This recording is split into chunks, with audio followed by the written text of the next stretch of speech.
Hey guys welcome back to my channel West Bengal ANM GNM nursing entrance 2024 প্রিপারেশনের জন্য আজকে আমরা লাইফ সায়েন্সে যে তোমার টপিক রয়েছে পরিপাকতন্ত্র অর্থাৎ পৌষ্টিকতন্ত্র বা ডাইজেস্টিভ সিস্টেম সেটা নিয়ে আজকে ডিটেল ডিসকাশন করব। প্রথমে আমরা এখান থেকে যাবতীয় যা যা নোটস হতে পারে সেগুলো পড়ে নেব, আর তারপরে এখান থেকে আমরা এমসিকিউ সলভ করব। ঠিক আছে, তো চলো স্টার্ট করা যাক। আজকের ভিডিওটা একটু লেন্দি হবে, তোমরা ভালো করে ভিডিওটা দেখবে। অ্যান্ড যদি তোমাদের কোনো প্রবলেম হয় বুঝতে, তো অবশ্যই তোমরা আমাকে কমেন্ট করে জানাবে। তো দেখো, ফার্স্টে আমরা দেখে নিই পরিপাকতন্ত্র কাকে বলে। পরিপাকতন্ত্র কাকে বলে সংজ্ঞা এখানে দেখো কি লেখা আছে। পরিপাকতন্ত্র যে তন্ত্রে প্রাণীদেহের খাদ্য গ্রহণ, গৃহীত খাদ্যের পরিপাক এবং পাচিত খাদ্যের শোষণ ও অপাচ্য খাদ্যের বহিষ্করণ হয় তাকে বলে পৌষ্টিকতন্ত্র। তাহলে আমরা কি দেখলাম, প্রাণীদেহের কী হচ্ছে, পুষ্টিতন্ত্রের মাধ্যমে খাদ্য গ্রহণ হচ্ছে প্রথমেই, তারপর হচ্ছে গৃহীত খাদ্যের পরিপাক, দেন হবে পাচিত খাদ্যের শোষণ, অর্থাৎ যে ফুডটা ডাইজেস্টেড হলো সেটা এবার কী হবে, শোষণ হবে, তারপরে যে অপাচ্য খাদ্যটা রয়েছে তার বহিষ্করণ হবে। এই সমস্ত সম্পন্ন হয় যে তন্ত্রের মাধ্যমে, সেটাকে বলা হয় পরিপাকতন্ত্র, পৌষ্টিকতন্ত্র, বা আমরা বলতে পারি ইংলিশে ডাইজেস্টিভ সিস্টেম। ঠিক আছে, পৌষ্টিকতন্ত্রের দুটো অংশ, একটা হচ্ছে পরিপাক নালী বা অ্যালিমেন্টারি ক্যানাল, আর হচ্ছে পরিপাক গ্রন্থি বা ডাইজেস্টিভ গ্ল্যান্ডস। ঠিক আছে, তাহলে পৌষ্টিকতন্ত্রের কটা অংশ হলো, দুটো, একটা হচ্ছে পরিপাক নালী আর একটা হচ্ছে পৌষ্টিক যে গ্রন্থিগুলো বা পরিপাক গ্রন্থিগুলো যেগুলো থেকে খরিত হয় উৎসেচক। ঠিক আছে, নেক্সট দেখো কি আছে, কি বলা আছে দেখো, পরিপাক নালীর অংশগুলি হলো। এবার পরিপাক নালীতে তো অনেকগুলো অংশ রয়েছে। পরিপাক নালী শুরু হচ্ছে কিসের সাহায্যে, মুখের সাহায্যে। প্রথম হচ্ছে মুখ, এটা তোমরা পরপর মনে রাখার চেষ্টা করবে। পরিপাক যে নালী তার প্রথম অংশ হচ্ছে মুখ। ঠিক আছে, মুখ, গলবিল, গ্রাসনালী, পাকস্থলী, ক্ষুদ্রান্ত, বৃহদন্ত্র আর পায়ু। তার মানে আমরা শুরু হলো কোথায়, মুখে। পরিপাক নালী শুরু হচ্ছে মুখে আর শেষ হচ্ছে পায়ুতে। পরপর দেখে নাও আরেকবার, মুখ, গলবিল, গ্রাসনালী, পাকস্থলী, ক্ষুদ্রান্ত, বৃহদন্ত্র আর পায়ু। এরপর দেখো মানুষের যে দাঁত, সেই দাঁতটা আমরা 3 রকমের মানে 3 টাইপসের পাওয়া যায়। কি কি, ডাইফিডন্ট বলা হয়, থেকোডন্ট বলা হয়, আর বলা হয় হেটেরোডন্ট। ডাইফিডন্ট কেন, কারণ হচ্ছে মানুষের যে দাঁত সেটা দুবার ওঠে, একটা দুধের দাঁত আর একটা হচ্ছে স্থায়ী দাঁত। যে দুধের দাঁত হয় সেটা হচ্ছে 20 থাকে, আর স্থায়ী দাঁত থাকে 32টা। এবার এই ডাইফিডন্ট হলো। থেকোডন্ট কেন বলা হয়, কারণ মানুষের যে দাঁতগুলো সেটা সকেটের মধ্যে কী হয়, বসানো থাকে। আর হচ্ছে হেটেরোডন্ট, কারণ মানুষের দাঁত হচ্ছে বিভিন্ন রকমের হয়। 4 রকমের দাঁত আমরা দেখতে পাই, তাই তো, গঠনের দিক থেকে 4 রকমের দাঁত আমরা দেখতে পাই, ইনসাইসর, ক্যানাইন, প্রিমোলার, মোলার। এই ডিফারেন্ট টাইপসের জন্য কিন্তু মানুষের দাঁতকে বলা হয় হেটেরোডন্ট। মানে ডাইফিডন্ট বলা হয় ডিফারেন্ট কারণে, হেটেরোডন্ট বলা হয় ডিফারেন্ট কারণে, এবং থেকোডন্ট বলা হয় ডিফারেন্ট কারণে। নেক্সট রয়েছে দেখো, ক্ষুদ্রান্তে কি লেখা আছে। ক্ষুদ্রান্তের 3টি অংশ, ডিওডিনাম, জেজুনাম আর ইলিয়াম। ক্ষুদ্রান্তে কটা অংশ, 3টে, ডিওডিনাম, জেজুনাম আর ইলিয়াম। ইলিয়ামটা হচ্ছে সব থেকে বেশি প্যাঁচানো অংশ এবং সব থেকে দীর্ঘ অংশ হচ্ছে ইলিয়াম। ডিওডিনাম সব থেকে ক্ষুদ্র, তারপরে হচ্ছে জেজুনাম। ঠিক আছে, তার পরবর্তী দেখো কি আছে এখানে, বৃহদন্ত্র। বৃহদন্ত্রের অংশগুলো কি, একটা হচ্ছে সিকাম আর একটা হচ্ছে কোলন। বৃহদন্ত্রের কী কী অংশ হলো, সিকাম আর কোলন। এবার এই যে সিকাম আর কোলনকে আমরা 4টে ভাগে ভাগ করতে পারি। কোলনকে 4টে ভাগে ভাগ করতে পারি, একটা হচ্ছে ascending colon, transverse colon, descending colon আর সিগময়েড কোলন। অ্যাসেন্ডিং কোলন কোনটা, দেখো কোলন যা থাকে, বৃহদন্ত্র তো এইরকম থাকে, এটা হচ্ছে বৃহদন্ত্র। ঠিক আছে, বৃহদন্ত্র এই পার্টটা, নিচের পার্টটা হচ্ছে সিকাম, নিচের পার্টটা হলো সিকাম। তারপরে এই পার্টটাকে বলা হয় অ্যাসেন্ডিং কোলন, এইটাকে বলা হয় ট্রান্সভার্স কোলন, এটাকে বলা হয় ডিসেন্ডিং কোলন, আর এটা হচ্ছে সিগময়েড কোলন। এই হচ্ছে 4টে ভাগ কোলনের। নেক্সট দেখা যাক কি রয়েছে এখানে। তোমরা যে পরিপাক আমাদের সিস্টেম বা পৌষ্টিকতন্ত্র, তার ছবিটা দেখে নাও, তাহলে তোমাদের একটু ক্লিয়ার হবে জিনিসটা। দেখো প্রথম যে অংশটা হচ্ছে কোথায়, এখানে যে সমস্ত অংশগুলো রয়েছে তোমরা ভালো করে মনে রাখবে, পরপর মনে রাখলে তোমাদের কী হবে, সুবিধা হবে। প্রথমে মুখছিদ্র, তারপর হচ্ছে তোমাদের গলবিল, গ্রাসনালী, পাকস্থলী, ক্ষুদ্রান্ত আর বৃহদন্ত্র। এই পার্টটা হচ্ছে ক্ষুদ্রান্ত। ঠিক আছে, আর এটা হচ্ছে বৃহদন্ত্র। আর কি রয়েছে এখানে, দেখো লিভার রয়েছে, এটা হচ্ছে লিভার, এটা হচ্ছে পাকস্থলী, আর রয়েছে এখানে অগ্নাশয় এখানটায়। আর কি রয়েছে এখানে, গলব্লাডার, যেটাকে আমরা বলি সবুজ যে অংশটা তোমরা দেখতে পাচ্ছ এখানে সবুজ, এটা হচ্ছে গলব্লাডার। ঠিক আছে, এই সবুজ অংশটা হচ্ছে গলব্লাডার বা পিত্তথলি। এইটা হচ্ছে লিভার, এটা হচ্ছে পাকস্থলী বা স্টমাক, এখানটা হচ্ছে প্লিহা, আর এই যে এখানটা পাতার মতো একটা অংশ থাকে সেটা হচ্ছে অগ্নাশয়। ঠিক আছে, ক্ষুদ্রান্ত বৃহদন্ত্রটা এখান থেকে তোমরা ভালো করে দেখে নাও। এই পার্টটা হচ্ছে ক্ষুদ্রান্ত, এই পার্টটা হচ্ছে ক্ষুদ্রান্ত, আর এই যে এখানটা তোমরা দেখছো এইটা হচ্ছে বৃহদন্ত্র। তারপর থাকবে মলাশয়, দেন থাকবে পায়ুনালী। ঠিক আছে, এবার দেখো এখানে কি কি অংশ রয়েছে। খুব ইম্পর্টেন্ট এই জিনিসটা, আগেও অনেক পরীক্ষায় এসছে, তোমাদের পরীক্ষার জন্য এটা খুবই ইম্পর্টেন্ট। কী রয়েছে দেখো, পাকস্থলীর মধ্যে অবস্থিত ভাঁজকে বলা হয় রুগী বা রুগে। এটা কিন্তু অনেক পরীক্ষায় আসে। আমাদের পাকস্থলীতে কিছু ভাঁজ থাকে, ঠিক আছে, যেটা কি হয়, যেমন তো আমরা খাবার খাই, কখনো আমরা কম খাবার খাই, কখনো বেশি খাই, স্বাভাবিকের থেকে কখনো বেশি হয়, তখন পাকস্থলী কী হয়, আকারে বৃদ্ধি পায়, তাই জন্য খাবারটা ওখানে অ্যাডজাস্ট হয়, তাই তো। তো সেক্ষেত্রে কী হয়, পাকস্থলীতে অনেকগুলো ভাঁজ থাকে, সেই ভাঁজগুলোকে বলা হয় রুগী বা রুগে। এবং আরেকটা জিনিস দেখো, ক্ষুদ্রান্তের মধ্যে আঙুলের মতো এক ধরনের প্রবর্ধক থাকে, এটাকে বলা হয় ভিল্লি। ক্ষুদ্রান্তের মধ্যে যে আঙুলের মতো এরকম দেখবে, ক্ষুদ্রান্তের মধ্যে কিছু প্রবর্ধক থাকবে, সেগুলোকে বলা হয় ভিল্লি। এই ভিল্লি কী করে, যে শোষণ তল, ভিল্লির মেন কাজ হচ্ছে খাদ্য শোষণ করা, আর ভিল্লি থাকার কারণে কি হয়, শোষণ তলটা বৃদ্ধি পায়, মানে অনেকটা জায়গা জুড়ে শোষণ সম্পন্ন হতে পারে। নেক্সট দেখো কী রয়েছে, তাহলে এই হলো পরিপাক নালী। এবার আমরা দেখব কি পরিপাক গ্রন্থি। পরিপাক গ্রন্থির মধ্যে কী কী রয়েছে দেখো, পরিপাক গ্রন্থি দেখো কী কী রয়েছে। পরিপাক গ্রন্থির মধ্যে যেগুলো রয়েছে কী কী, লালা গ্রন্থি, যকৃৎ, অগ্নাশয়, পাকগ্রন্থি, আন্তরিক গ্রন্থি। পরপর কী কী রয়েছে, লালা গ্রন্থি, যকৃৎ, অগ্নাশয়, পাকগ্রন্থি আর আন্তরিক গ্রন্থি। যার মধ্যে যকৃৎ হচ্ছে বৃহত্তম পৌষ্টিক গ্রন্থি। যকৃতের ওজন থাকে প্রায় 1.5 কেজি, ঠিক আছে, যকৃতের ওজন থাকে প্রায় 1.5 কেজি। যকৃৎ হচ্ছে বৃহত্তম পৌষ্টিক গ্রন্থি। যকৃৎ থেকে কোনো উৎসেচক কিন্তু খরিত হয় না। যকৃৎ পিত্ত রস সংশ্লেষ করে এবং সেটা কি হয়, পিত্তাশয়ে গিয়ে জমা থাকে। যকৃৎ থেকে কিন্তু কোনো রকম পরিপাককারী উৎসেচক খরিত হয় না, এই জিনিসটা তোমরা মনে রাখবে। এবার আমরা তাহলে পরিপাক গ্রন্থিগুলো এক এক করে দেখি কী কী রয়েছে। প্রথম রয়েছে কি বললাম, লালা গ্রন্থি। লালা গ্রন্থি আমরা জানি আমাদের মুখে রয়েছে লালা গ্রন্থি, তাই তো। এই লালা গ্রন্থি আবার 3 প্রকারের। কী কী রয়েছে, প্যারোটিড গ্রন্থি, সাবম্যান্ডিবুলার বা সাবম্যাক্সিলারি। সাবম্যান্ডিবুলার গ্রন্থির আরেকটা নাম রয়েছে, এটা হচ্ছে সাবম্যাক্সিলারি। আর কি রয়েছে, সাবলিঙ্গুয়াল। যে প্যারোটিড গ্রন্থি কোথায় থাকে, আমাদের কানের প্যারোটিড গ্রন্থি, প্রত্যেকটা যে লালা গ্রন্থি প্রত্যেকটা 1 জোড়া করে থাকে, তার মানে মোট 3 জোড়া কিন্তু লালা গ্রন্থি থাকে, ঠিক আছে। 3 রকমের লালা গ্রন্থি আছে, প্রত্যেকটা 1 জোড়া করে, তাহলে টোটাল কত রকমের হচ্ছে, 3 জোড়া। তো এই প্যারোটিড গ্রন্থি কোথায় থাকে, আমাদের কানের ঠিক নিচে, দুপাশের কানের ঠিক নিচে থাকে প্যারোটিড গ্রন্থি। নেক্সট রয়েছে কি সাবম্যান্ডিবুলার। সাব মানে হচ্ছে নিচে, আর ম্যান্ডিবল মানে হচ্ছে আমাদের নিচের চোয়াল, নিচের চোয়ালের নিচে থাকে সাবম্যান্ডিবুলার গ্রন্থি।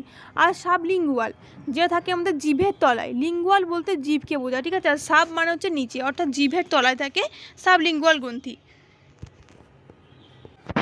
এবার দেখো লালা গ্রন্থির ইম্পর্টেন্স। লালা গ্রন্থি থেকে কী খরিত হয়, লালা গ্রন্থি থেকে যে ইম্পর্টেন্ট জিনিস তোমাদের মনে রাখতে হবে সেটা হচ্ছে টায়ালিন খরিত হয়। লালা গ্রন্থি থেকে খরিত হয় কি, টায়ালিন, যেটা হচ্ছে এক প্রকারের উৎসেচক। আর থাকে লাইসোজাইম।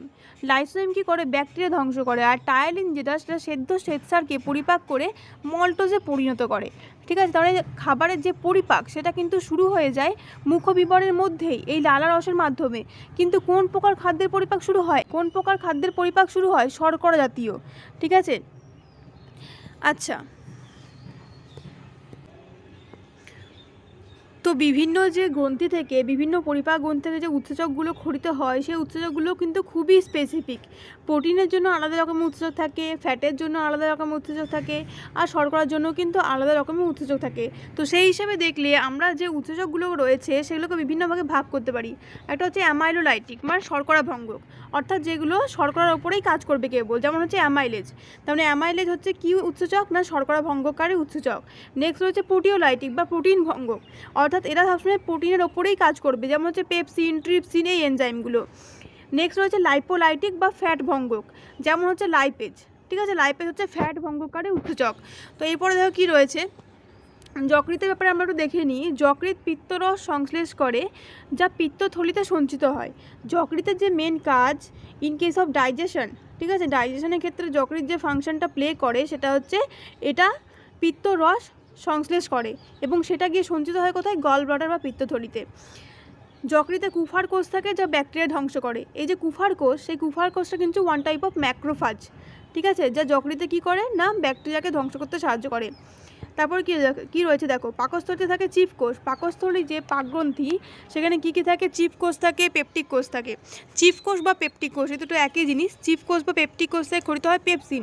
পেপসিনটা আসলে প্রথমে পেপসিনোজেন থাকে, পরে সেটা ইনঅ্যাক্টিভ, প্রথমে ইনঅ্যাক্টিভ ফর্ম থাকে। পেপসিনোজেন যেটা খরিত হয় সেটা হচ্ছে ইনঅ্যাক্টিভ ফর্ম, তারপরে HCl এর দ্বারা সেটা অ্যাক্টিভ হয়, অর্থাৎ পেপসিনে পরিণত হয়।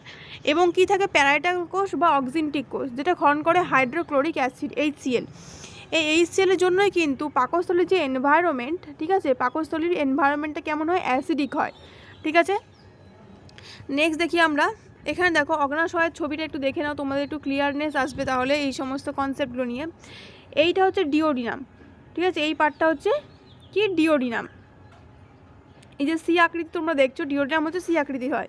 আর এইখানে যে খাঁজটা রয়েছে সেখানে যে হলুদ রঙে তোমরা দেখতে পাচ্ছ, এইটাই হচ্ছে কি, এটাই হচ্ছে অগ্নাশয়। অগ্নাশয় কিন্তু খুব ভাইটাল একটা অর্গ্যান, ঠিক আছে। আর এইটা হচ্ছে পিত্তাশয়। এখান থেকে দেখো এই যে কমন বাইল ডাক অর্থাৎ পিত্তনালী, এই নালী দিয়ে কিন্তু প্রথমে এইদিকে থাকে ডান হেপাটিক ডাক্ট মানে ডান যকৃৎ নালী, এদিকে রয়েছে বাম হেপাটিক ডাক্ট বা বাম যকৃৎ নালী। এই দুটো মিলে তৈরি হয় সাধারণ যকৃৎ নালী, দিয়ে সেখান থেকে সেটা মিলিত হয় কার সাথে, সিস্টিক ডাক্ট দিয়ে তো কী রয়েছে সাধারণ যকৃৎ নালী, এটা হচ্ছে সাধারণ যকৃৎ নালী, আর এটা হচ্ছে সিস্টিক ডাক্ট বা সিস্টিক নালী। এই দুটো যখন মিলে যাচ্ছে তখন তৈরি হচ্ছে কমন পিত্তনালী। কি তৈরি হচ্ছে, পিত্তনালী, কমন বাইল ডাক্ট বা পিত্তনালী। আর সেইখান থেকে কী আসছে, এটার মাধ্যমে কিন্তু এই যে পিত্তাশয়ে যে পিত্ত রসটা সঞ্চিত ছিল, সেই পিত্ত রসটা এই কমন বাইল ডাক্টের মধ্যে দিয়ে কিন্তু চলে আসবে কোথায়, এইখানে এসে মুক্ত হবে। ঠিক আছে, তো দেখো এখানে কি রয়েছে, অগ্নাশয় আমরা সবাই জানি অগ্নাশয় হচ্ছে একটা মিশ্র গ্রন্থি। কেন, কারণ অগ্নাশয় অন্তঃক্ষরা এবং বহিঃক্ষরা উভয় গ্রন্থিরূপে কাজ করে। এবার অগ্নাশয়ের অন্তঃক্ষরা অংশটাকে বলা হয় কি আইলেটস অফ ল্যাঙ্গারহ্যান্স। অগ্নাশয়ের যে আইলেটস অফ ল্যাঙ্গারহ্যান্স অংশ সেটা হচ্ছে অন্তঃক্ষরা অংশ। অন্তঃক্ষরা কেন, কারণ এখান থেকে হরমোন ক্ষরিত হয়। এই যে আইলেটস অফ ল্যাঙ্গারহ্যান্স, এখানে বিভিন্ন প্রকারের কোষ পাওয়া যায়, আলফা কোষ, বিটা কোষ, ডেল্টা কোষ। আলফা কোষ থেকে ক্ষরিত হয় গ্লুকাগন, বিটা কোষ থেকে ক্ষরিত হয় ইনসুলিন এবং ডেল্টা কোষ থেকে ক্ষরিত হয় সোমাটোস্ট্যাটিন। গ্লুকাগন, ইনসুলিন আর সোমাটোস্ট্যাটিন তিনটে কিন্তু ক্ষরিত হচ্ছে কোথা থেকে, অগ্নাশয় থেকে। তো এইটা ছিল অগ্নাশয়ের অন্তঃক্ষরা অংশ। এবার আমাদের বহিঃক্ষরাটাও জানতে হবে। তো অগ্নাশয়ের যে বহিঃক্ষরা অংশটা হচ্ছে অ্যাসিনার কোষ। অগ্নাশয়ের যে কোষ সেগুলোকে বলা হয় অ্যাসিনার কোষ। এই অ্যাসিনার কোষ থেকে কিন্তু ক্ষরিত হবে কি উৎসেচক। এই যে অগ্নাশয়ের যে মেইন একটা নালী, অগ্নাশয়ের যে মেইন নালী তার নাম হচ্ছে ওয়েরসাং নালী বা ওয়েরসাং ডাক্ট। ঠিক আছে, অগ্নাশয়ের যে প্রধান নালী তাকে কি বলা হয়, ওয়েরসাং নালী বা ওয়েরসাং ডাক্ট। দেখো অগ্নাশয় মিশ্র গ্রন্থিরূপে কাজ করছে, তার অন্তঃক্ষরা অংশ কি গেল, আইলেটস অফ ল্যাঙ্গারহ্যান্স। পরীক্ষায় কিন্তু এইখান থেকে তোমরা একটা না একটা কোশ্চেন পাবেই, হয় তোমরা অন্তঃক্ষরা অংশ থেকে পাবে, না হলে বহিঃক্ষরা অংশ থেকে পাবে। আর আমরা যতগুলো এখানে গ্রন্থি পড়ছি সবই হচ্ছে বহিঃক্ষরা গ্রন্থি, কারণ এখানে আমরা সব পড়ছি কি উৎসেচক নিয়ে, আর উৎসেচক মাত্রই ক্ষরিত হবে বহিঃক্ষরা গ্রন্থি থেকে। আর একটা জিনিস তোমরা জেনে রাখবে, এই যে উৎসেচকগুলো ক্ষরিত হচ্ছে সেগুলো কিন্তু নালীর মাধ্যমে আসছে। ঠিক আছে, প্রত্যেকটা তোমরা দেখবে একটা নালী থাকবে। এখানে দেখো অগ্নাশয়ের ক্ষেত্রেও নালী রয়েছে এবং লালা গ্রন্থিগুলো রয়েছে, সেই লালা গ্রন্থির মধ্যেও কিন্তু নালী থাকে। কোন কোন নালীর মাধ্যমে লালা গ্রন্থিগুলো উন্মুক্ত হয় মুখবিবরে সেগুলো তোমাদের বলে দিচ্ছি। দেখো প্যারোটিড গ্রন্থি, প্রথমে রয়েছে কি প্যারোটিড গ্রন্থি। প্যারোটিড গ্রন্থির যে নালী সেটাকে বলা হয় স্টেনসেন ডাক্ট। কি বলা হয়, স্টেনসেন ডাক্ট। সাবম্যান্ডিবুলার যে নালী তাকে বলা হয় হোয়ারটন ডাক্ট, হোয়ারটন। আর সাবলিঙ্গুয়ালের যে নালী সেটাকে বলা হয় ডাক্ট অফ রিভিনাস। কি বলা হয়, ডাক্ট অফ রিভিনাস বা রিভিনাসের নালী। তা দেখলে এখানে কিন্তু প্রত্যেকটার ক্ষেত্রে নালী থাকবে আর ডিফারেন্ট ডিফারেন্ট নালীগুলো রয়েছে। তো সেখান থেকে তোমরা কোন গ্রন্থি থেকে কোন নালী, যেমন অগ্নাশয়ের ক্ষেত্রে আমরা কি দেখলাম উইরসাং ডাক্ট বা উইরসাং নালী, এগুলো কিন্তু তোমাদের মনে রাখতে হবে। ঠিক আছে, আর দেখো এখানে কি রয়েছে, পাকস্থলী থেকে তো আমরা জানি সবাই যে ওখানে এই সেল ক্ষরিত হয় অর্থাৎ অ্যাসিডিক এনভায়রনমেন্ট হয়। কিন্তু এই যে অগ্নাশয়, সেই অগ্নাশয়ের যে কোষ সেখান থেকে ক্ষরিত হয় কিন্তু বাইকার্বনেট আয়ন, যার জন্য অগ্নাশয়ের যে প্রকৃতি সেটা কিন্তু ক্ষারীয় হয়, এটাও তোমাদের জানতে হবে। ঠিক আছে, অগ্নাশয়ের প্রকৃতি কেমন হবে, ক্ষারীয় প্রকৃতির। তারপরে দেখো এখানে কি রয়েছে, কি কি ক্ষরিত হয় আমরা একবার দেখে নিই এখান থেকে। দেখো পাকগ্রন্থি, পাকগ্রন্থি বলতে আসলে পাকস্থলী আর কিছুই নয়। পাকস্থলীতে আমরা কি পাই, মিউকাস। মিউকাস কোষ থেকে ক্ষরিত হয় কি মিউকাস। চিপ কোষ পাই যেখান থেকে ক্ষরিত হয় পেপসিনোজেন, এবং পাই অক্সিনটিক কোষ যেখান থেকে ক্ষরিত হয় HCl। ঠিক আছে, মিউকাস কোষ থেকে ক্ষরিত হচ্ছে মিউকাস, চিপ কোষ থেকে ক্ষরিত হচ্ছে পেপসিনোজেন, অক্সিনটিক কোষ বা প্যারাটাল কোষ থেকে ক্ষরিত হচ্ছে HCl বা হাইড্রোক্লোরিক অ্যাসিড। নেক্সট কী রয়েছে দেখো না, আন্তরিক গ্রন্থি। আন্তরিক গ্রন্থি থেকে দেখে নেয় কী কী ক্ষরিত হয়। আন্তরিক গ্রন্থি, আন্তরিক গ্রন্থি থেকে বিভিন্ন রকমের উৎসেচক কিন্তু ক্ষরিত হয়। এই যে আন্তরিক গ্রন্থি আমরা বলছি, আন্তরিক গ্রন্থিতে কিন্তু সমস্ত প্রকারের উৎসেচক থাকে, অ্যামাইলেজ হোক বা লাইপেজ হোক বা প্রোটিয়েজ হোক। ঠিক আছে, সমস্ত প্রকারের উৎসেচক কিন্তু আন্তরিক গ্রন্থিতে প্রেজেন্ট থাকে। আর সমস্ত যে পরিপাকের লাস্ট স্টেপ সেটা সম্পন্ন হয় এই আন্তরিক গ্রন্থিতেই। দেখো কী রয়েছে, ক্রিপস অফ লিভারকুন। ক্রিপস অফ লিভারকুন থেকে ক্ষরিত হয় আন্তরিক রস, এবং বুনারের গ্রন্থি সেখান থেকে ক্ষরিত হয় মিউকাস। এই দুটো কার অংশ, এই দুটো হচ্ছে আন্তরিক গ্রন্থির অংশ। আরেকটা জিনিস তোমরা জেনে রাখবে, এই যে এখানে ক্রিপস অফ লিভারকুন, ঠিক আছে, ক্রিপস অফ লিভারকুন থেকে যে রস ক্ষরিত হয় মানে যেটাকে আমরা আন্তরিক রস বলছি, সেই আন্তরিক রসকে ইংলিশে কিন্তু সাক্কাস এন্টেরিকাস বলা হয়। সাক্কাস এন্টেরিকাস অর্থাৎ যেটা আন্ত্রিক রস। এটা ক্ষেত্রে কিন্তু কোশ্চেন আসতে পারে যে সাক্কাস এন্টেরিকাস কোথা থেকে খরিত হয়, তো তখন তোমায় জানতে হবে এটা আন্ত্রিক রস, অর্থাৎ এখানে যে আন্ত্রিক গ্রন্থি সেখান থেকে খরিত হবে। আন্ত্রিক গ্রন্থি বলতে আমরা কী বলছি, ক্রিপস অফ লিভারকুন। অগ্নাশয় এবং আন্ত্রিক বা আন্ত্রিক গ্রন্থি দুটো থেকে কিন্তু সমস্ত 3 প্রকারের উৎসেচকে খরিত হয়। ঠিক আছে, যেমন মুখবিবর অর্থাৎ লালাগ্রন্থিতে আমরা কি দেখলাম, অ্যামাইলেজ উৎসেচক ছিল। পাকস্থলিতে যে মেন উৎসেচক সেটা হচ্ছে তোমার পেপসিন অর্থাৎ প্রোটিওলাইটিক উৎসেচক। লাইপেজও থাকে কিন্তু লাইপেজটা ওখানে খুব কমই কাজ করে। তারপরে রয়েছে কি, অর্থাৎ পাকস্থলী থাকে 2 রকমের উৎসেচক, একটা হচ্ছে লাইপেজ, একটা হচ্ছে প্রোটিয়েজ অর্থাৎ পেপসিন। আর নেক্সট যেটা আমরা পাচ্ছি অগ্নাশয় এবং আন্ত্রিক গ্রন্থি, সেখান থেকে কিন্তু 3 রকমেরই উৎসেচক খরিত হবে। অ্যামাইলোজও খরিত হবে, প্রোটিয়েজও খরিত হবে এবং লাইপেজও খরিত হবে। তারপরে দেখো কোন উৎসেচক কোথা থেকে খরিত হয় এবং তার কি ফাংশন, কোন সাবস্ট্রেটের উপর ক্রিয়া করে। প্রত্যেকটা যে উৎসেচক রয়েছে তার সাবস্ট্রেট কিন্তু খুবই স্পেসিফিক। ঠিক আছে, নির্দিষ্ট উৎসেচক নির্দিষ্ট সাবস্ট্রেটের উপরেই ক্রিয়া করে, অন্য কোনো উৎসেচক এসে কিন্তু ওখানে ক্রিয়া করবে না। দেখো কি রয়েছে, টায়ালিন বা স্যালাইভারি অ্যামাইলেজ, যেটা খরিত হয় কোথা থেকে, লালাগ্রন্থি থেকে। আর কিসের ওপর কাজ করে, শ্বেতসারের ওপর। নেক্সট রয়েছে অ্যামাইলেজ অগ্নাশয় গ্রন্থি থেকে খরিত হয় এবং আন্ত্রিক গ্রন্থি থেকেও কিন্তু খরিত হয়, সেদ্ধ ও অসেদ্ধ শ্বেতসারের ওপর এটা কাজ করে। নেক্সট রয়েছে মল্টেজ, যেটা আন্ত্রিক গ্রন্থি থেকে খরিত হয়, এর মল্টোজের ওপর কাজ করে। আইসোমল্টেজ, এটাও আন্ত্রিক গ্রন্থি থেকে খরিত হয়, কাজ করে কার ওপর, আইসোমল্টোজের ওপর। সুক্রেজ, এটাও খরিত হবে আন্ত্রিক গ্রন্থি থেকে, কাজ করবে কার ওপর, সুক্রোজের ওপর। ল্যাকটেজ খরিত হবে আন্ত্রিক গ্রন্থি থেকে, কাজ করবে ল্যাকটোজের ওপর। দেখো যত উৎসেচক থাকবে না, উৎসেচকের শেষে সবসময় এজ কথাটা অ্যাড থাকে। দেখো অ্যামাইলেজ, মল্টেজ, আইসোমল্টেজ, আমরা কি সবার শেষে দেখো এজ আছে, সুক্রেজ, ল্যাকটেজ, অর্থাৎ সবার শেষে যে এজ কথা যদি থাকে তাহলে তোমরা বুঝে যাবে এটা একটা এনজাইমের কথা বলা হচ্ছে। এবার দেখো বিক্রিয়া করে কিসে পরিণত করে। টায়ালিন কি করে, টায়ালিন সেদ্ধ শ্বেতসারকে মল্টোজে পরিণত করে। অ্যামাইলেজ কি করে, শ্বেতসারকে মল্টোজ ও আইসোমল্টোজে পরিণত করে। মল্টোজকে গ্লুকোজে পরিণত করে। আইসোমল্টোজকে গ্লুকোজে পরিণত করে। নেক্সট কি রয়েছে, সুক্রোজকে গ্লুকোজ আর ফ্রুক্টোজে পরিণত করবে, কারণ সুক্রোজ হচ্ছে ডাইস্যাকারাইড, সেটা গ্লুকোজ আর ফ্রুক্টোজ নিয়ে তৈরি। তাহলে সুক্রেজ যখন সুক্রোজের ওপর কাজ করবে তখন সেটাকে ভেঙে দিয়ে তৈরি করবে কি, গ্লুকোজ এবং ফ্রুক্টোজ। নেক্সট হচ্ছে ল্যাকটেজ কাজ করবে ল্যাকটোজের ওপর এবং এটাকে পরিণত করবে কি, সে গ্লুকোজ আর গ্যালাক্টোজে। ঠিক আছে, নেক্সট আরও কিছু এনজাইম তোমরা দেখে নাও। এখানে যতগুলো ছিল, এখানে যা ছিল দেখো সবকটাই কিন্তু এখানে রয়েছে কি, অ্যামাইলোলাইটিক, মানে সবকটাই হচ্ছে কিন্তু শর্করা ভঙ্গকারী উৎসেচক। এখানে যতগুলো ছিল সবই ছিল শর্করা ভঙ্গকারী উৎসেচক। দেখো এখানে ptyalin, amylase, maltase, আইসোমল্টেজ, sucrase, lactase সবই ছিল শর্করা ভঙ্গকারী উৎসেচক। নেক্সট দেখো কি রয়েছে, পেপসিন হচ্ছে প্রোটিন ভঙ্গকারী উৎসেচক। খরিত হয় কোথা থেকে, খরিত হয় যে আমাদের পাকগ্রন্থি বা গ্যাস্ট্রিক গ্ল্যান্ড রয়েছে সেখান থেকে, কাজ করে কার ওপর, প্রোটিনের ওপর। নেক্সট কি রয়েছে দেখো, নেক্সট রয়েছে রেনিন খরিত হয় গ্যাস্ট্রিক গ্রন্থি থেকে, দুগ্ধ প্রোটিনকে। আর রয়েছে ট্রিপসিন, এটা খরিত হয় অগ্নাশয় গ্রন্থি থেকে, প্রোটিনের ওপর কাজ করে। কাইমোট্রিপসিন, এটাও অগ্নাশয় গ্রন্থি, দুগ্ধ প্রোটিনের ওপর কাজ করে। কার্বক্সিপেপটাইডেজ আন্ত্রিক গ্রন্থি অর্থাৎ ক্রিপস অফ লিভারকুন, যেটা আমরা পড়লাম, এবং এটা কাজ করে কার উপর, প্রোটিন থেকে যে পেপটাইড পরিণত হয় সেই পেপটাইডের ওপর এটা কাজ করে। নেক্সট রয়েছে কি দেখো, অ্যামাইনো পেপটাইডেজ আন্ত্রিক গ্রন্থি থেকে পেপটাইডের ওপর কাজ করে। ডাইপেপটাইডেজ, এটা কার ওপর কাজ করবে, ডাইপেপটাইড থেকে, খরিত হবে কোত্থেকে, আন্ত্রিক গ্রন্থি থেকে।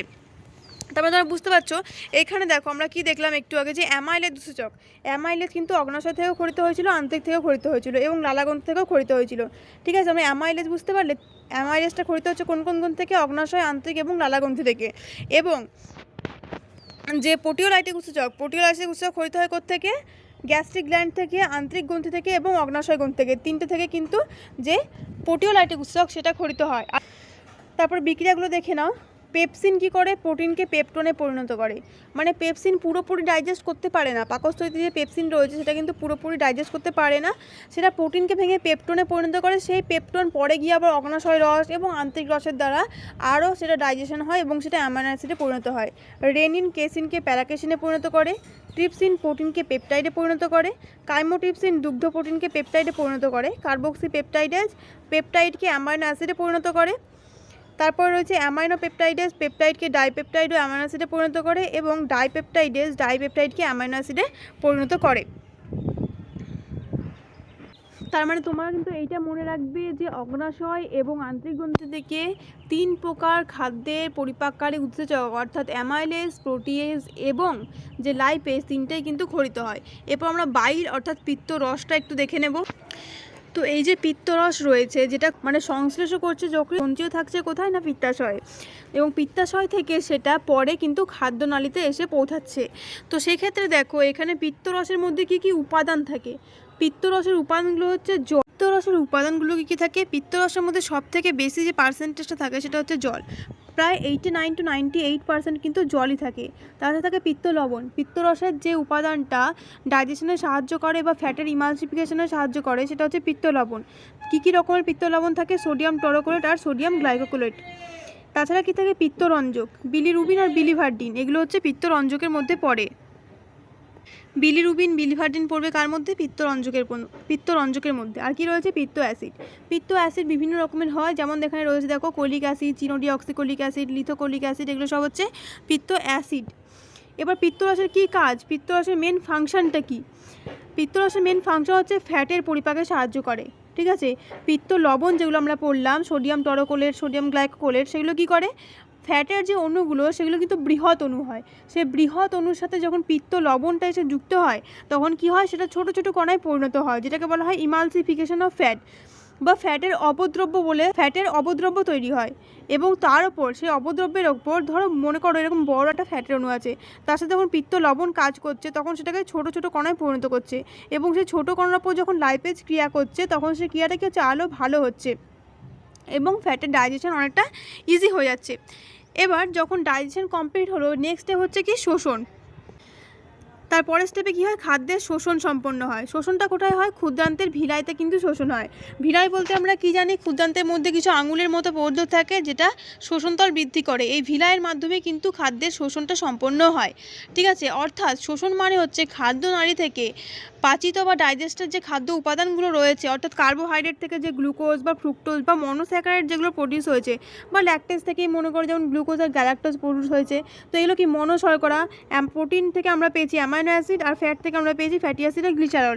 এই জিনিসগুলো এতক্ষণ কোথায় প্রেজেন্ট রয়েছে? খাদ্যনালীতে। শোষণ মানে হচ্ছে যে খাদ্য উপাদানগুলো পরিপাক হওয়ার পর এতক্ষণ পর্যন্ত প্রেজেন্ট ছিল খাদ্যনালীতে, সেটা এবার খাদ্যনালী থেকে যে অন্ত্রের কোষগুলো রয়েছে, ইন্টেস্টিনের যে কোষগুলো, সেটার মধ্যে দিয়ে গিয়ে এবার রক্তনালীতে প্রবেশ করবে। ঠিক আছে, এবং রক্তের মাধ্যমে তারপর সেটা বিভিন্ন কোষে ছড়িয়ে যাবে। তো খাদ্যনালী থেকে যে প্রবেশ করছে রক্তের মধ্যে, ঠিক আছে, ভিলাই দিয়ে শোষিত হয়ে তারপরে কোষে প্রবেশ করছে, তারপরে সেখান দিয়ে গিয়ে কিন্তু রক্তনালীতে প্রবেশ করছে, সেই যে প্রক্রিয়া সেইটা হচ্ছে শোষণ। তো সেইটা সম্পন্ন হচ্ছে কোথায়? ভিলাইয়ের মাধ্যমে। ঠিক আছে, প্রথম কোশ্চেন কী রয়েছে দেখো। ফার্স্ট কোশ্চেনে রয়েছে কোনটি লালা গ্রন্থি। তো লালা গ্রন্থি আমরা জানি 3 জোড়া থাকে। কী কী নাম তাদের? প্রত্যেকটা 1 জোড়া করে থাকে। প্যারোটিড গ্রন্থি, সাবম্যাক্সিলারি বা সাবম্যান্ডিবুলার, আর হচ্ছে সাবলিঙ্গুয়াল। তার মানে এখানে লালা গ্রন্থি কোনটা? সাবলিঙ্গুয়াল। অপশন বি হবে কারেক্ট। নেক্সট কোশ্চেন রয়েছে কোনটি লালা গ্রন্থি নয়। তো সাবম্যাক্সিলারি, সাবলিঙ্গুয়াল আর প্যারোটিড, এই তিনটেই হচ্ছে লালা গ্রন্থি। নয় কোনটা? অশ্রুগ্রন্থি। এটা কিন্তু লালা গ্রন্থির নয়। নেক্সট কী রয়েছে দেখো, ক্ষুদ্রান্তের ভিলাইয়ের প্রধান কাজ। অপশানস রয়েছে বিপরীত ক্রমসংকোচন বিচরণকে বাধা দেয়, বিতে রয়েছে ক্রমসংকোচন বিচরণকে উদ্দীপিত করে, সিতে রয়েছে শোষণতলের বৃদ্ধি ঘটায়, আর ডি রয়েছে পরিপাক উৎসেচককে ঠিকমতো বন্টন করে। তো এর মধ্যে ভিলাইয়ের যে কাজ সেটা হচ্ছে শোষণতলের বৃদ্ধি ঘটানো। অপশান সি হয়ে যাবে কারেক্ট। তারপর দেখো, দাঁতের সব থেকে শক্ত উপাদান কোনটি? অপশানস রয়েছে ডেন্টাইন, অস্থি, এনামেল নাকি মজ্জা। তো দাঁতের যে সব থেকে শক্ত উপাদান সেটা হচ্ছে এনামেল। অপশান সি হবে কারেক্ট। তারপরে দেখো কোশ্চেন কী রয়েছে, অন্ত্রনালীর প্রাচীরের বিচরণকে কি বলে? অপশানস দেখো, ডায়াস্টল, সিস্টল, মেটাক্রোনাল নাকি ক্রমসংকোচন। তো এখানে অন্ত্রনালীর প্রাচীরের যে বিচরণ সেটাকে বলা হয়, অন্ত্রনালীর প্রাচীরের বিচরণকে কী বলা হয়? ক্রমসংকোচন। অপশান ডি হবে কারেক্ট। নেক্সট কোশ্চেন দেখো, ক্ষুদ্রান্তে অবস্থিত পেয়ার্স প্যাচ হলো। অপশান কী কী রয়েছে? লসিকা কলা, আবরণী কলা, গ্রন্থিময় কলা নাকি রক্তকোষ উৎপাদনকারী কলা। তো ক্ষুদ্রান্তে যে পেয়ার্স প্যাচগুলো থাকে সেই পেয়ার্স প্যাচগুলো হচ্ছে আসলে লসিকা কলা। অপশান এ হবে এখানে কারেক্ট, লসিকা কলা। নেক্সট কোশ্চেন দেখে নাও কি রয়েছে, ক্রিপ্টস অফ লিভার কোন কোথায় থাকে ও কী ক্ষরণ করে? অপশান দেখো, পাকস্থলিতে থাকে ও লঘু এসিএল ক্ষরণ করে, ক্ষুদ্রান্তে থাকে ও আন্ত্রিক রস ক্ষরণ করে, সিতে রয়েছে অগ্নাশয় গ্রন্থিতে থাকে এবং অগ্নাশয় রস ক্ষরণ করে, আর ডিতে কী রয়েছে? পাকস্থলিতে থাকে এবং ট্রিপসিন ক্ষরণ করে। তো ক্রিপ্টস অফ লিভার কোন আমরা জানি আন্ত্রিক গ্রন্থি, অর্থাৎ এটা থাকবে কোথায়? অন্ত্রে থাকবে, এবং যদি অন্ত্রে থাকে তাহলে সেক্ষেত্রে সাক্কাস অ্যান্টেরিকাস বা যে আন্ত্রিক রস সেটা ক্ষরণ করবে। অপশান বি হবে এখানে কারেক্ট আনসার। নেক্সট কোশ্চেন আমরা দেখব কী রয়েছে দেখো, কী রয়েছে নেক্সট কোশ্চেনে, পাকস্থলী রসে থাকে, পাকস্থলী রস বা পাচক রসে। অপশান দেখে নাও, পেপসিন, লাইপেজ এবং রেনিন, বিতে রয়েছে ট্রিপসিন, লাইপেজ এবং পেপসিন, সিতে রয়েছে ট্রিপসিন, লাইপেজ এবং রেনিন, আর ডিতে রয়েছে ট্রিপসিন, পেপসিন এবং রেনিন। দেখো পাকস্থলীর রস বা গ্যাস্ট্রিক জুস যেটা, সেখানে কী কী থাকে? পেপসিন, লাইপেজ এবং রেনিন। তো অপশন এ হচ্ছে এখানে কারেক্ট আনসার, ঠিক আছে? পেপসিন, লাইপেজ এবং রেনিন। পেপসিন যেটা সেটা প্রোটিন পরিপাক করে, লাইপেজ যেটা সেটা হচ্ছে ফ্যাটের পরিপাকে সাহায্য করে, আর রেনিন কি করে? রেনিনের ব্যাপারে একটা জিনিস তোমরা জেনে রাখবে যে রেনিন উৎসেচকটা সেটা কিন্তু মানুষের পাকস্থলীর রসে থাকে না, গরু এবং এই জাতীয় যে শ্রেণীর অন্যান্য প্রাণী রয়েছে তাদের পাকস্থলীতে কিন্তু থাকে। আর ক্যালসিয়াম আয়নের সহায়তায় যে রেনিন সেটা দুগ্ধ প্রোটিন মানে হচ্ছে কেসিনোজেনকে কেসিনে পরিণত করে, ঠিক আছে? রেনিন ক্যালসিয়াম আয়নের সহায়তায় দুগ্ধ প্রোটিনকে মানে কেসিনোজেনকে কেসিনে পরিণত করে। ওকে, পরে কোশ্চেন দেখো কি রয়েছে। পেপসিনোজেন যেটি দিয়ে সক্রিয় হয়, অপশানস দেখো ট্রিপসিন, কাইমোট্রিপসিন, এইচসিএল নাকি পেপসিন। পেপসিনোজেনকে সক্রিয় করে কে? এইচসিএল বা হাইড্রোক্লোরিক অ্যাসিড। অপশান সি হবে এখানে কারেক্ট আনসার। তারপরে দেখো কি কোশ্চেন রয়েছে। পাকস্থলীর রসের পিএইচ হলো, পাকস্থলীর রস তোমরা জানো কি? পাকস্থলীর রস হচ্ছে অ্যাসিডিক, খুবই অ্যাসিডিক, বলতে গেলে পাকস্থলীর রস হচ্ছে খুবই অ্যাসিডিক। আর এই যে পিএইচের মান সেটা হচ্ছে 1.5 থেকে 2, ঠিক আছে? যখনই তোমরা দেখবে পিএইচ অ্যাসিডিক হচ্ছে, অ্যাসিডিক মানে সেটা 7-এর কমে যাবে, আর যত কম তার মানে সেটা তত বেশি অ্যাসিডিক। 7 মানে হচ্ছে প্রশম বা নিউট্রাল দ্রবণ, আর যদি বলে 7-এর থেকে বেশি তো সেটা হচ্ছে কি না ক্ষারীয় দ্রবণকে ইন্ডিকেট করে, ঠিক আছে? নেক্সট কোশ্চেনে কী রয়েছে? অগ্নাশয় রসে কোনটি থাকে না? অপশানস কী রয়েছে? পেপসিনোজেন, ট্রিপসিনোজেন, কাইমোট্রিপসিনোজেন আর লাইপেজ। তো এর মধ্যে অগ্নাশয় রসে থাকে না কোনটা? পেপসিনোজেন। পেপসিনোজেন থাকে গ্যাস্ট্রিক জুসে বা পাকস্থলীর রসে, ঠিক আছে? তারপরে দেখো পরে কোশ্চেন কী রয়েছে। ট্রিপসিন উৎসেচক নিঃসৃত হওয়ার স্থান, অপশানস রয়েছে যকৃৎ, ডিওডিনাম, অগ্নাশয়, পাকস্থলী। ট্রিপসিন উৎসেচক খরিত হয় কোথা থেকে? অগ্নাশয় থেকে। তো অপশান সি হবে এখানে কারেক্ট। নেক্সট কোশ্চেন দেখো নেক্সট কোশ্চেন আছে উৎসেচক ল্যাকটেজ থাকে, ল্যাকটেজ অপশান দেখো অগ্নাশয় রসে, লালা রসে, আন্তরিক রসে নাকি পাকস্থলী রসে। ল্যাকটেজ কোথায় থাকে? ল্যাকটেজ থাকে আন্তরিক রসে। অপশান সি হবে কারেক্ট। ল্যাকটেজ কোথায় থাকে? ল্যাকটেজ থাকে আন্তরিক রসে বা ইন্টেস্টিনাল জুসে। তো অপশান সি হবে এখানে কারেক্ট। নেক্সট কোশ্চেন দেখো সাক্কাস এন্টেরিকাস হলো, সাক্কাস এন্টেরিকাস অপশান থেকে নাও আন্তরিক রস, অন্তঃস্থিত যে কোনো ফোলা অংশ, সিতে রয়েছে ইলিয়াম ও মলাশয়ের মধ্যবর্তী ফোলা অংশ, আর ডিতে কি রয়েছে? ভার্মিফোর অ্যাপেন্ডিক্স। তো সাক্কাস এন্টেরিকাস কি? সাক্কাস এন্টেরিকাস হচ্ছে আন্তরিক রসকে বলা হয় সাক্কাস এন্টেরিকাস। অপশান এ হবে কারেক্ট। পরবর্তী কোশ্চেন দেখো কি আছে। অন্ত্রের পিএইচ, অপশান থেকে নাও 2.5 থেকে রয়েছে 4.5, বিতে আছে 8, সিতে রয়েছে 8.5 to 9, আর ডিতে রয়েছে 7। তো অন্ত্রের যে পিএইচ, অন্ত্রের পিএইচ আমরা জানি কি হয়? আন্তরিক যে রস সেটা হয় ক্ষারীয় প্রকৃতির, ঠিক আছে? আন্তরিক রস কেমন হয়? ক্ষারীয় প্রকৃতির হয়। আর অপশান বি 8.0। নেক্সট কোশ্চেন দেখো কী আছে। পিত্ত উৎপন্ন হয়, অপশানস রয়েছে রক্তে, যকৃতে, প্লীহাতে আর পিত্তথলিতে। তো পিত্ত উৎপন্ন হয় কোথায়? যকৃতে। অপশান বি হবে কারেক্ট, যকৃৎ। নেক্সট কোশ্চেন দেখো কী আছে। পিত্তরসের যে অংশটি পরিপাকের জন্য প্রয়োজন সেটি হলো, পিত্তরসের মধ্যে বিভিন্ন উপাদান থাকে, পিত্ত অ্যাসিড থাকে, পিত্ত রঞ্জক থাকে, পিত্ত লবণ থাকে, জল থাকে। তো তার মধ্যে পরিপাকে সাহায্য করে কোনটা? পরিপাকে সাহায্য করে পিত্ত লবণ। অপশন এ হচ্ছে কারেক্ট, যেটা হচ্ছে ফ্যাটের ইমালসিফিকেশনে সাহায্য করে। তারপর হচ্ছে বিলিরুবিন এবং বিলিভার্ডিন হলো, বিলিরুবিন আর বিলিভার্ডিন এই দুটোই হচ্ছে পিত্ত রঞ্জক। অপশন বি হচ্ছে ঠিক। তারপরে দেখো কোনটির অনুপস্থিতিতে ফ্যাটের অপদ্রব্য সৃষ্টি বা ইমালসিফিকেশন হতে পারে না? অবশ্যই এটা জানো তোমরা, যেটা হচ্ছে পিত্ত লবণ, ঠিক আছে? পিত্ত লবণের অনুপস্থিতিতে কিন্তু ইমালসিফিকেশন অফ ফ্যাট হবে না। নেক্সট আছে কোনগুলি পিত্ত লবণ? পিত্ত লবণ হচ্ছে সোডিয়াম টোরোকোলেট এবং সোডিয়াম গ্লাইকোকোলেট, মানে অপশন ডি হচ্ছে এখানে কারেক্ট, সোডিয়াম গ্লাইকোকোলেট এবং সোডিয়াম টোরোকোলেট। আর বিলিরুবিন আর বিলিভার্ডিন এটা কি? এটা হচ্ছে পিত্তরঞ্জক। তারপরে দেখো কোনটি পরিপাককারী উৎসেচক উৎপন্ন করে না? অপশান হচ্ছে পাকস্থলী, যকৃৎ, অগ্নাশয়, ডিওডিনাম। এর মধ্যে পরিপাককারী উৎসেচক উৎপন্ন করে না কে? যকৃৎ, ঠিক আছে? যকৃৎ পিত্ত রস উৎপন্ন করে, কিন্তু সেটা কোনো উৎসেচক নয়। তার মধ্যে অবশ্যই পিত্ত লবণ, সেটা কাজে লাগে ফ্যাটের ইমালসিফিকেশনের জন্য। নেক্সট হচ্ছে মানুষ সেলুলোজ পাচিত করতে পারে না, অথচ অন্যান্য তৃণভোজী প্রাণী পারে। কারণ অপশন সি হবে এখানে কারেক্ট, এদের পৌষ্টিক নালীতে অবস্থিত ব্যাকটেরিয়া সেলুলোজকে পাচিত করে, ঠিক আছে? অপশন সি এখানে কারেক্ট। তারপরে দেখো শ্বেতসার যা দিয়ে মল্টোজে পরিণত হয়, শ্বেতসার মল্টোজে পরিণত হবে কিসের সাহায্যে? অ্যামাইলেজের সাহায্যে। অপশন এখানে এ হচ্ছে কারেক্ট, ডায়াস্টেজ বা অ্যামাইলেজ, যেটা সেদ্ধ শ্বেতসারকে মল্টোজে পরিণত করবে। তারপরে কি আছে? স্তন্যপায়ী প্রাণীদেহে শ্বেতসারের পরিপাক শুরু হয়, শ্বেতসারের যে পরিপাক বা সেদ্ধ শ্বেতসারের যে পরিপাক সেটা শুরু হয়ে যায় মুখবিবর থেকে, ঠিক আছে, বা মুখগহ্বর থেকে। লালাগ্রন্থিতে যে টায়ালিন উৎসেচক থাকে সেটা সেদ্ধ শ্বেতসারকে মল্টোজে পরিণত করে। তো এটা হচ্ছে ওয়ান টাইপ অফ অ্যামাইলেজ উৎসেচক। তো সেটা কোথা থেকে শুরু হয়? অপশন বি হবে কারেক্ট, মুখগহ্বর থেকে। পরবর্তী কোশ্চেন দেখো কী আছে। অ্যামাইলেজ দ্বারা শ্বেতসারের পরিপাক শেষ হয়। অপশন কী আছে? গ্রাসনালীতে, মুখগহ্বরে, পাকস্থলিতে আর ডিওডিনামে। তো অ্যামাইলেজ দ্বারা শ্বেতসারের পরিপাক শেষ হয় কোথায়? ডিওডিনামে। অপশন ডি হচ্ছে এখানে কারেক্ট। তাহলে এই ছিল ডাইজেস্টিভ সিস্টেম থেকে কিছু ইম্পর্ট্যান্ট প্রশ্ন, যেগুলো অবশ্যই তোমাদের পরীক্ষার জন্য হেল্পফুল হবে। ডাইজেস্টিভ সিস্টেম থেকে তোমরা পরীক্ষায় একটা বা দুটো প্রশ্ন কিন্তু পেয়ে যাবে, ক্যাটাগরি 1 বা ক্যাটাগরি 2 উভয় ক্ষেত্রেই। কোন উৎসেচকটা কোথা থেকে খরিত হয়, কোন উৎসেচকটা প্রোটিওলাইটিক, কোনটা অ্যামাইলোলাইটিক আর কোনটা লাইপোলাইটিক, সেটা উৎসেচকের টাইপ, কোনটা অ্যামাইলোলাইটিক, কোনটা প্রোটিওলাইটিক, কোনটা লাইপোলাইটিক, কোনটা কোথা থেকে খরিত হচ্ছে এবং তার সাবস্ট্রেট কী, আর সাবস্ট্রেটের পর যখন এনজাইম আর সাবস্ট্রেটের রিয়াকশন হচ্ছে তার ফলে কী প্রোডাক্ট পাচ্ছি আমরা, সেগুলো তোমরা ভালো করে জেনে রাখবে। নেক্সট ভিডিওতে আমরা নতুন কিছু টপিক নিয়ে ডিসকাস করব।